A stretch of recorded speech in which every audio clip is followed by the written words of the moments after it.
ভাইয়ের সফলতায় বোনরা যে কত খুশি হয় সেটা যদি সকল ভাইরা জানতো। বোনের বাসায় একবেলা ভাই বেড়াতে আসলে বোনরা যে কত খুশি হয় সেটা যদি ভাইয়েরা জানতো। ভাই থাকা সত্ত্বেও যদি বোনের খোঁজ খবর না নেয় সেই বোনদের কতটা কষ্ট হয় সেটা যদি সকল ভাইয়েরা জানতো। ছোটবেলা থেকে ভাইয়ে ভাইয়ে যে সম্পর্ক থাকে তার থেকে ভাই বোনের সম্পর্কটা অনেক বেশি মিষ্টি থাকে, কিন্তু একসময় সেই মিষ্টি সম্পর্কটা আর থাকে না, শুধুমাত্র একটা ভাবি নামের শব্দের কারণে। আর এই ব্যথাগুলো আমি খুব ভালো করে জানি, আমিও কারো না কারো ভাবি। তাই আমি চাই না আমার কোনো আচার ব্যবহারে বা আমার কথায় আমার অজান্তেও যেন আল্লাহ কখনো আমার মন মানসিকতা এমন করে না দেয় যে আমার কারণে কোনো ভাই বোনের সম্পর্কটা নষ্ট হয়ে যায়। যাই হোক, আমার ননদের জন্য একটা বোরকা বা গাউন তৈরি করছি, সেটাই আপনাদের সাথে শেয়ার করছি কিভাবে বানালাম। এখানে আমি 3.5 গজ কাপড় নিয়েছি, কাপড়টার বহর ছিল 3.5 হাত। এক সাইড দিয়ে ভাঁজ দিয়ে আমি বডির মাপটা নিয়ে তারপরে শুধু পিছনের পার্টটা কেটে নিব, আর সামনের পার্টের বুকের কাছে একটা ডিজাইন হবে, সেই জন্য একসাথে সেই সামনের পার্ট কাটবো না। পিছনের গলাটা একটু ছোট হবে, সামনের গলাটা বড় হবে, তাই পিছনের গলাটা প্রথমে কেটে নিয়েছি। আর হাতার মোহরের মাপটা দিয়ে তারপরে হাতার মাপটাও কেটে নিয়েছি। এই যে আমার পিছনের বডির কাপড়টা কাটা হয়ে গিয়েছে। পিছনের বডির যে মাপটা নিয়েছি তার থেকে 10 ইঞ্চির মতো কাপড় বেশি নিয়ে আর একটা কাপড় কেটে নিব। ওই বাড়তি 10 ইঞ্চি দিয়ে বুকের কাছে ডিজাইনটা দেওয়া হবে, তার জন্য এটা হয়ে গিয়েছে। এখন আমি কোমরের নিচ থেকে একদম ঝুল ততখানি পর্যন্ত যে লম্বা কুচির অংশটা থাকবে সেই কাপড়টা কেটে নিব। ওর লম্বার মাপ অনুযায়ী কেটে নিয়েছি। তারপর কাপড়টা কাটতে কাটতে আরো বেশি ছোট হয়ে যাওয়ার আগে আমি কোমরে যে ফিতাটা দেবো সেটা লম্বা একটা কাপড় বের করার জন্য এখান থেকে 2 টুকরা কাপড় কেটে নিয়েছি। এটা দিয়ে কোমরের ফিতাটা বাঁধানো হবে। এখন হাতাটা কেটে নিব। হাতার ফুল হাতার লম্বার মাপ দিয়ে তারপরে হাতার লম্বা ততখানি কাপড় পর্যন্ত নিয়ে আমি কেটে নিচ্ছি। তারপরে হাতার যে মোহরা সেটাও কেটে নিব।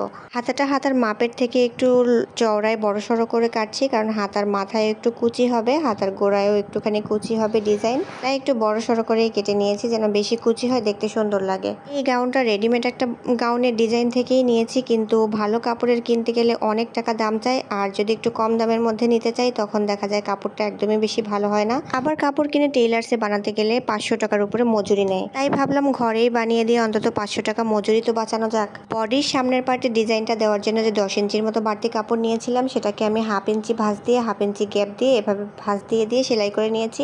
সেলাই করার পরে সেটাকে ইস্ত্রি করে একদম সমান করে নিয়েছি। এখন দেখেন 2 পার্ট সমান হয়ে গিয়েছে। এখন পিছনের বডির মাপটার অনুযায়ী সামনের বডির মাপটা দিয়ে কেটে নিব। শুধু পিছনের গলার থেকে সামনের গলাটা একটু বড় হবে, ওইভাবে আমি কেটে নিচ্ছি। 2 পার্ট বডি কাটা হয়ে গেলে তারপরে ঘাড়ের উপরের জয়েন্টটা দিয়ে দিব। এই যে সেলাই করে 2 পাশেরই ঘাড়ের জয়েন্টটা দিয়ে দিয়েছি, তারপরে গলাটা সেলাই করে নিব। আমাদের গলার শেপটা চলে এসেছে। এখন গলায় একটা পাইপিনের কাপড় দিয়ে গলাটা সেলাই করে নিব। এই যে একটা গলার পাইপিনের কাপড় দিয়ে আমি গলাটা সেলাই করে নিচ্ছি। যারা একটু মোটামুটি সেলাই কাজ জানে তারা ভিডিওটা দেখলেই বুঝতে পারবে কিভাবে করেছি। গলাটাও আমার সেলাই করা হয়ে গিয়েছে। এখন আমি সামনের পার্টে যে কুচি যে ডিজাইনটা দিয়েছিলাম তার 2 সাইডে আবারও একটা এরকম ঝুলঝুল কুচি ডিজাইন অ্যাড করেছি। 2 পাশে সেই কুচির কাপড়টা লাগিয়ে নিচ্ছি। জর্জেট কাপড় হওয়ার কারণে বারবার উড়ে যাচ্ছিল আর একটু কাজে অসুবিধা হচ্ছিল, তাই কেচিটা দিয়ে আমি একটু ভার দিয়ে রেখেছিলাম। কুচিটা লাগানো হয়ে গেলে বডির কাজ শেষ। তারপরে বডির সাথে নিচের যে ঝুলের যে কাপড়টা আছে সেটা আমি কুচি দিয়ে লাগিয়ে নিচ্ছি। তারপরে 2 সাইডের ফাড়া যে ছিল সেটাও জয়েন দিয়ে দিচ্ছি। এখন শুধু বাকি রইল হাতা লাগানো। তার আগে হাতাটা রেডি করে নিচ্ছি। হাতার মাথায় কুচি দিব, সেটা আমি এলাস্টিক দিয়েই কুচিটা তৈরি করব, তাই মাথায় 1 ইঞ্চি পরিমাণ কাপড় রেখে তারপর ইলাস্টিকটা রেখে এরকম টেনে সেলাই দিয়ে যাচ্ছি। তারপর যখন ছেড়ে দিব তখনই কুচি একটা ভাব হয়ে যাবে। তারপর আমি ডবল সেলাই করে নিয়েছি। তারপরে হাতাটা জয়েন দিয়ে নিচ্ছি। এরপর শুধু বডির সাথে হাতাটা লাগিয়ে নিলেই হবে। সেই ক্লিপটা আমার নেওয়া হয়নি। এই তো আমার জামাটা বানানো হয়ে গিয়েছে আর হাতাটা এমন হয়েছে, দেখতে অনেক সুন্দর হয়েছে। আমার কাছে তো মনে হচ্ছে কাপড়টা যেমন ছিল তারপরে বানানোর পরে আরো বেশি সুন্দর লাগছে। এই তো আমার বানানো কমপ্লিট। তারপরে আমার ননদ পরে একটু ছবি তুলে দিচ্ছিলাম। কেমন হয়েছে ডিজাইনটা কমেন্ট করে জানাবেন। তো আজকের ভিডিও এই পর্যন্তই। সবাই ভালো থাকবেন। আল্লাহ হাফেজ।